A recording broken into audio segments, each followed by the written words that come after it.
The content that follows is strictly intended for educational and entertainment purposes, based on public testimonies and official judicial sources related to the federal trial of Shai Daikon. On the 22nd day of Diddy's trial, events took an explosive turn, not only because of what transpired inside the courtroom, but also due to what unfolded outside on the courthouse steps that morning. Kanye West and his wife Bianca Censori attempted to enter the tribunal to attend the trial, but were blocked and denied entry by Secret Service agents. What seemed like a simple gesture of support for a friend quickly escalated into one of the most shocking moments of the entire judicial proceeding. Inside the courtroom, Jane Doe, whose identity remained protected, was testifying about her experiences with Diddy. In her testimony, she mentioned a January 2024 trip to Las Vegas with an iconic rapper and his wife, a rapper she described as being very close to Diddy and a cultural icon. The details he provided perfectly matched Kanye West and Bianca Censori's movements during that period, when Secret Service agents blocked Kanye's entrance to the tribunal. Diddy's lawyer leaned toward his client and whispered something in his ear, causing Diddy's face to fall as he realized his friend was not there to support him, but potentially to defend himself against the charges he faced. Jane was concluding her exhausting 6th day of testimony, having detailed a toxic relationship with Diddy from 2021 to August 2024. She appeared visibly drained, clutching a box of tissues, unaware of the chaos unfolding outside as a result of her testimony. Maureen Comey, the prosecutor, led the cross-examination and was poised to reveal details that could shake Hollywood to its core. She began by discussing a chilling message Diddy sent to Paul, a male escort and personal trainer, in June 2023. "I'm going to need you to persuade her." Jane had never seen this message before, and her voice cracked as she read it aloud. She explained that this message was sent after she wrote to Diddy, "I know what you want, baby, but I'm not really in the mood for that part. I don't want to drive you crazy." The message referred to orchestrated freak sessions involving drugs and escorts that Diddy forced her to participate in. Jane then read another message she sent Paul. "I'm not a robot, just a mix of tired, hungry, sleepy, and drained," adding with tears streaming down her cheeks. "In that room, I felt like a ghost." The courtroom fell silent. Jurors leaned forward, some feverishly taking notes, others visibly moved by her tears. The prosecution asked, "Did you feel any physical pleasure during sexual encounters with these male escorts?" Jane responded in a broken voice, "No. I faked orgasms to make him comfortable so he wouldn't feel rejected."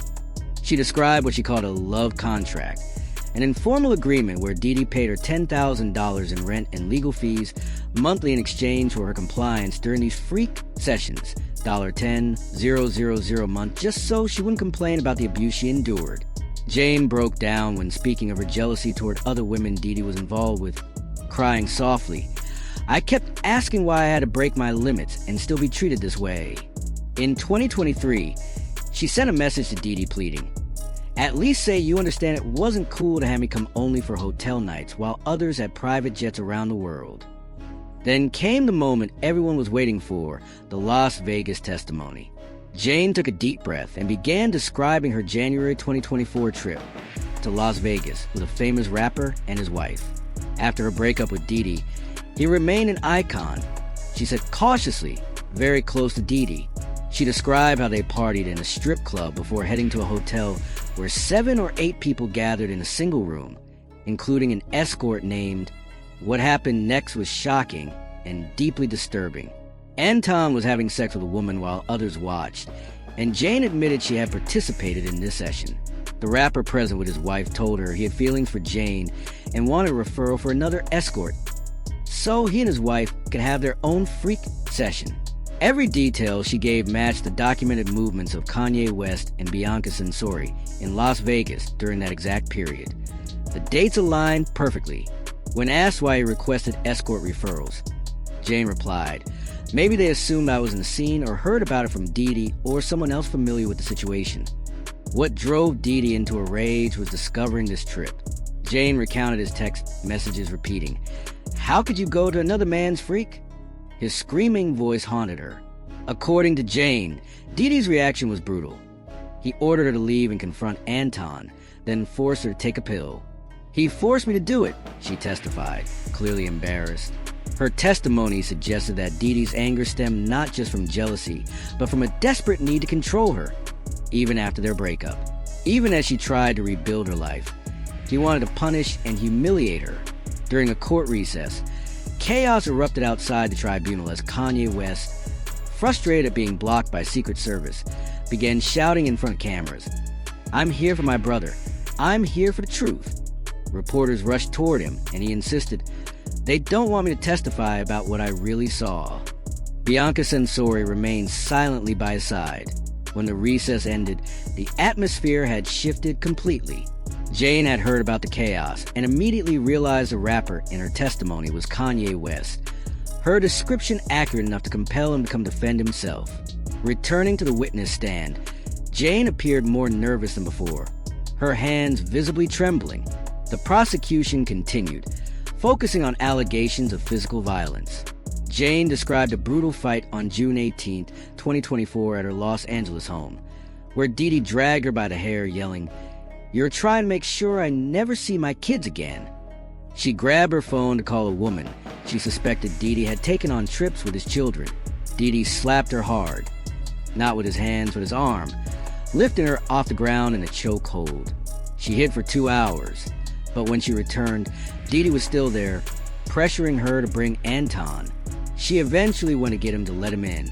Photos shown in court displayed 4 damaged doors, the closet, bathroom, bedroom, and guest room, destroyed by Diddy during the fight. While Jane finished her testimony, Kanye West had left the tribunal but posted an explosive statement on social media. "The truth will come out. I know the facts. I know what really happened that night in Vegas, and it's not what she claims." Within minutes, the post had millions of views. Kanye essentially confirmed he was a mysterious rapper in Jane Doe's testimony while contesting her version of events. Diddy's lawyer immediately called for another recess as their defense strategy crumbled. They had not anticipated Kanye publicly confirming his involvement while disputing the testimony. When the session resumed, Jane, now aware Kanye had publicly challenged her, appeared noticeably more defensive. The defense attorney, Tenageros, resumed cross-examination, asking, "You drove to get Anton. You could have left, couldn't you?" Jane replied, "Yes, but my child and I live there. It's difficult." The climax came when Geragos asked, "Would you give up your home if you could, wouldn't you?" Jane had previously stated she would give up all the money she had received from Diddy if she could turn back time, but when asked if she would give up her home, she responded, "Well, my child and I live there." This moment revealed the complex reality of her situation. Though she said she wanted to give everything away, when it came to practical reality, providing a roof over her child's head made her hesitate. Jane also confirmed she received around $5,000 per month from her ex, widely presumed to be Diddy. She had previously received between $40,000 and $47,000 monthly in alimony until Diddy went to court with evidence that convinced a judge to reduce the payments tenfold. The most shocking moment of the day came when a sealed audio recording was played, only to the jury via headphones, related to Diddy's hotel nights. As the audio played, Jane testified, "I felt like I'm not a trained actress. What do you expect after 24 hours of nonstop performance?" During the playback, Diddy wiped tears from his eyes with tissues, listening alongside his lawyer, who shared the headphones. The fact that Diddy cried while hearing the recording suggested it was especially overwhelming for him. While Diddy struggled with his emotions, Jane continued her testimony with a disturbing revelation. After each freak session, she sent messages to the escorts to reassure them so they wouldn't feel simply used. "I wanted them to feel valued," she explained, revealing an unexpected humanity at the heart of this sordid manipulation. This detail repeatedly surfaced in her testimony. This desperate attempt to preserve a shred of human dignity in dehumanizing situations. When asked if she remembered every hotel night, her answer was heartbreaking. "Like I said, I wish I could forget them."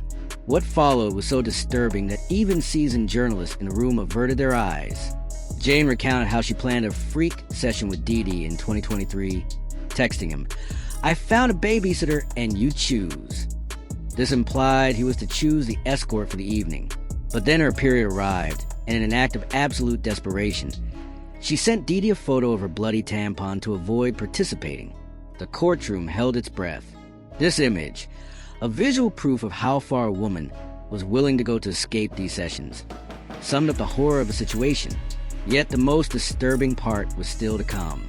Jane revealed that sometimes, even during her period, Diddy forced him to participate in scenes described as covered in blood mixed with baby oil and even urine. The entertainment industry was witnessing its own dark secrets. Judge Aaron Sabromian struggled to maintain order in the courtroom chaos. Objections flew from all sides, and debates became so intense that the hearing had to be delayed by an hour that very morning. There was a palpable tension cameras failed to capture, an intense battle between defense and prosecution over every detail, every piece of evidence, every testimony. Even prosecutor Maureen Comey was reprimanded by the judge when she attempted to introduce certain elements to support Jane's testimony. The judicial system itself seemed on the verge of collapse under the weight of this case. Then came the most surreal moment of that already surreal day. Before leaving the courtroom, Jane did something no one saw coming. She embraced both prosecutor Maureen Comey and defense attorney Tenny Garagos. The two women who had spent days fiercely opposing each other, one trying to protect Jane, the other attempting to destroy her credibility, found themselves embraced by the very woman at the center of the storm. When Comey asked in astonishment, "Why are you here?" Jane's reply was disarmingly simple. "I was summoned, so I came." With those words, the session was adjourned.